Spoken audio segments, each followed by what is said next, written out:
Hello guys, বাঙালি জাতি বলে কথা না বললেই নয়। যে জ্বালানি মন্ত্রী তিনি যে বলেছেন যে আসলে দেশে তৈলের সংকট নাই, কথায় কিন্তু যুক্তি আছে। সত্যি কথা বলতে আমাদের দেশে কিন্তু আসলেই তৈলের কোনো সংকট নাই। কি কারণে সংকট নাই?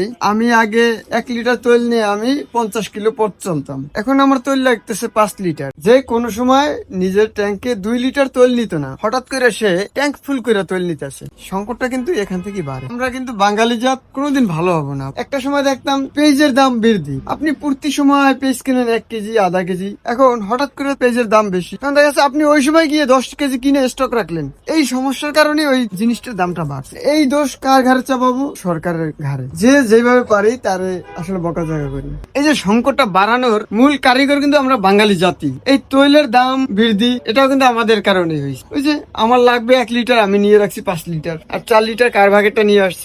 বলা হয় বাঙালি জাতি বীরের জাতি, তো আমার মতে বাঙালি জাতি বীরের জাতি না, এটা হচ্ছে কুত্তার জাতি। কুকুরের সাথে তুলনা করা উচিত হয় নাই, তারপরও না বইলে আর পারলাম না।